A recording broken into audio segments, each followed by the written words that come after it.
On va faire la réalisation de notre pâte sablée aux amandes pour nos mendiants.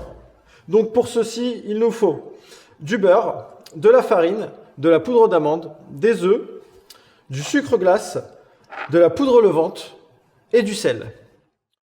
On va tout d'abord commencer par tamiser les extraits secs, tous ensemble, à l'aide d'une feuille sulfurisée et d'un tamis.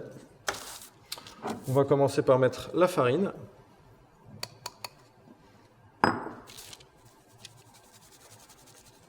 Alors Bruno, pourquoi on tamise la farine?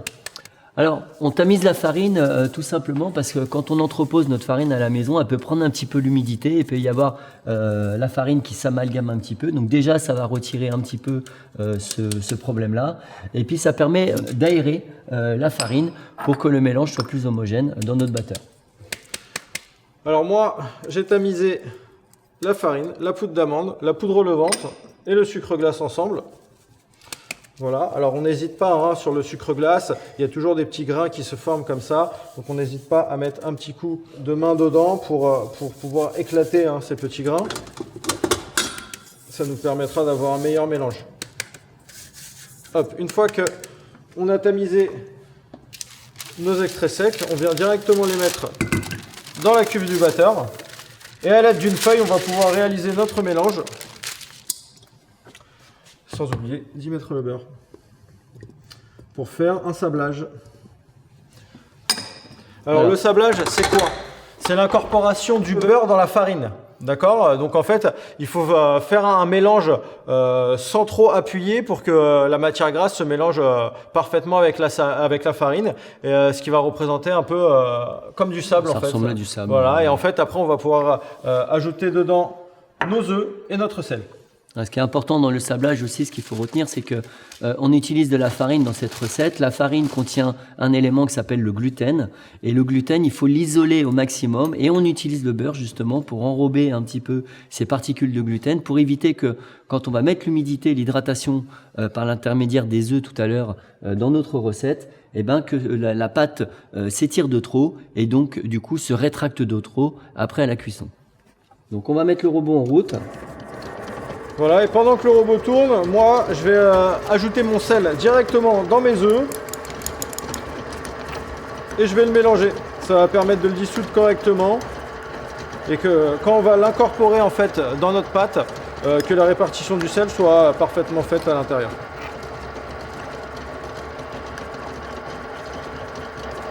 Alors au robot, il y a quand même une action mécanique hein, qui se fait par le frottement que peut avoir les ustensiles à l'intérieur de la cuve, mais ça sera toujours un petit peu moins que si vous le faites avec les mains.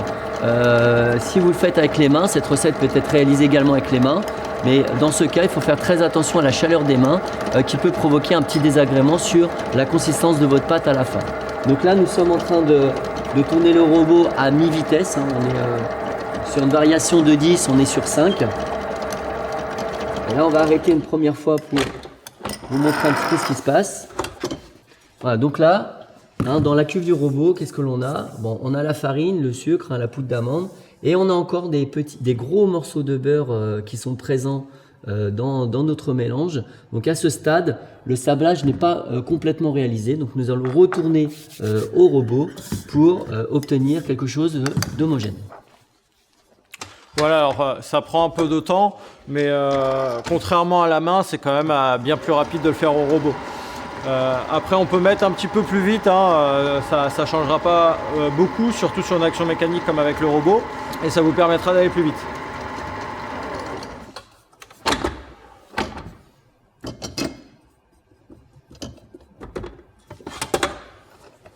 Alors, on en est où? Eh ben, écoute, on est plutôt pas mal. Ouais, là, on est pas mal. Pareil, il faut faire très attention également quand on fait une pâte sablée au robot, puisque il faut vraiment rester devant son robot quand on fait le sablage. Une petite minute d'inattention peut faire que du coup la pâte va quand même au bout d'un moment s'amalgamer parce qu'elle contient du beurre, et après on aura l'impression donc que la pâte est réussie alors qu'elle n'a pas son hydratation. Donc là, il va falloir qu'on arrête le sablage et commencer à mettre l'hydratation. Et dans c'est notre même un robot. peu l'esprit du crumble en fait. Hein, Exactement, parce que c'est le crumble, comme on met ça. pas d'hydratation, ça se fait qu'avec le beurre. Donc si vous continuez à mélanger cette pâte, ça peut limite faire un crumble. Mais ça sera pas la pâte sucrée qu'on veut réaliser aujourd'hui. Voilà, donc on va rajouter le liquide. Allez.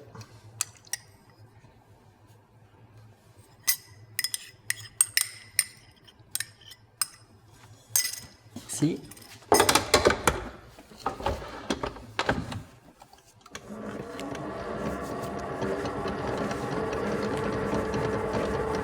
Alors pareil, on reste bien devant son robot quand on a mis le liquide.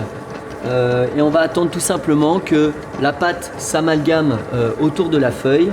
Et on terminera le mélange directement sur le poste de travail pour que la pâte soit le plus homogène possible.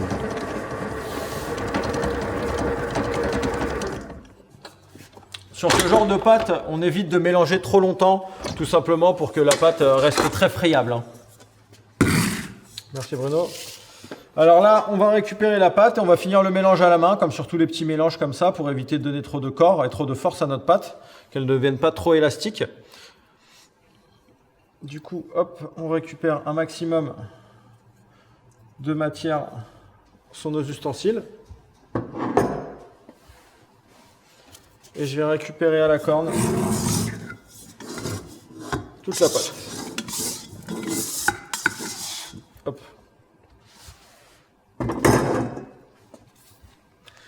Et je vais venir tout simplement phraser quelques coups pour bien homogénéiser mon mélange. Voilà, tout simplement.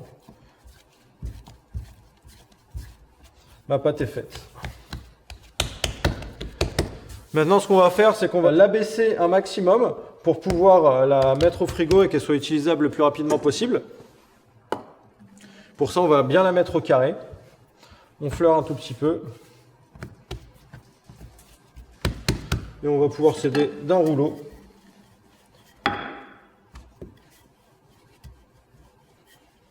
Tout simplement.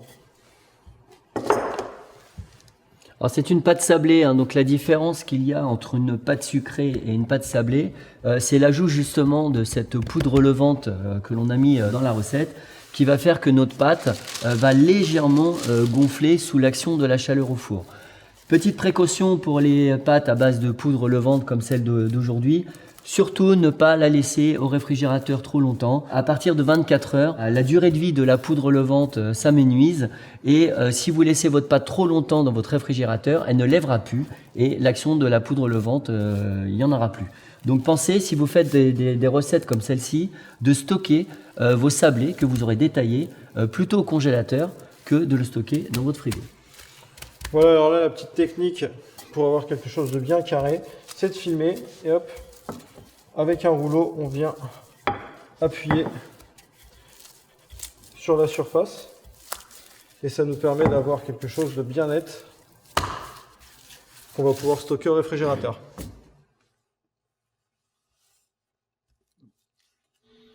Alors les sablés mendiants, on va récupérer notre pâte qui était au réfrigérateur.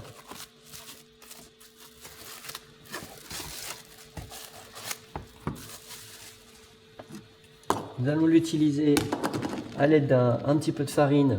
On va mettre un petit peu de farine sur le poste de travail pour pouvoir utiliser notre rouleau et l'étaler à la bonne épaisseur. Donc là, comme la pâte contient un petit peu de poudre levante, on va pouvoir travailler sur des épaisseurs inférieures à 2 mm d'épaisseur.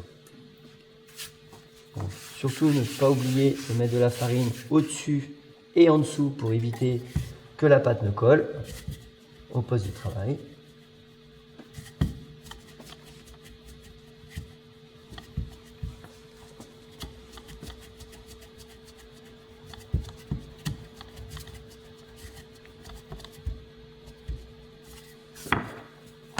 Voilà, donc régulièrement, on la décolle du poste, on remet un petit peu de farine en dessous, on tourne d'un quart de tour.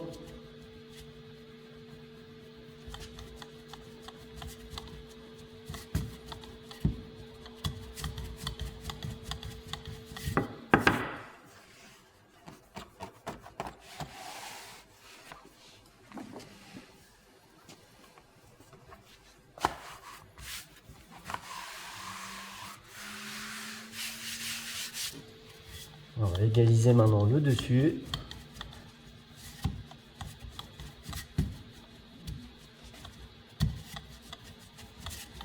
Pour égaliser, on va mettre un coup de rouleau dans les deux directions.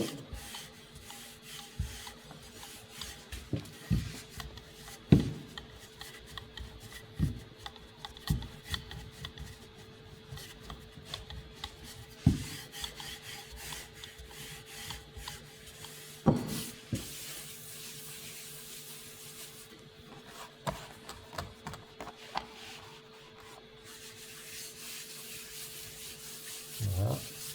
Et on va utiliser maintenant un emporte-pièce d'environ 7 cm de diamètre pour détailler nos sablés et les positionner au fur et à mesure sur une plaque de cuisson munie d'une feuille de cuisson ajourée.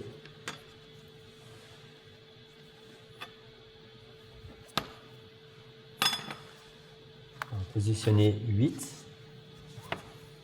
Alors pensez à mettre des espaces quand vous faites des cuissons, hein, c'est important d'essayer de mettre des espaces sur une plaque. C'est assez important en fait pour la répartition de la chaleur. Ça veut dire que c'est bien de les mettre en caconce ou si on a la place, eh ben on les espace, je vais pas dire le plus possible, mais c'est vrai que si c'est espacé, ça va permettre une meilleure cuisson, que ce soit plus homogène.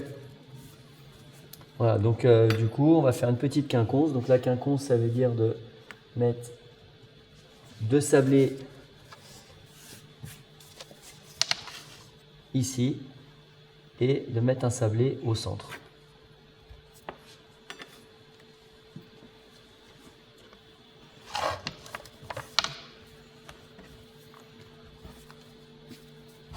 Bien sûr, la pâte, on la récupère, on la remet en boule sans la phraser, hein, donc vraiment sans appuyer dessus, sans trop appuyer dessus.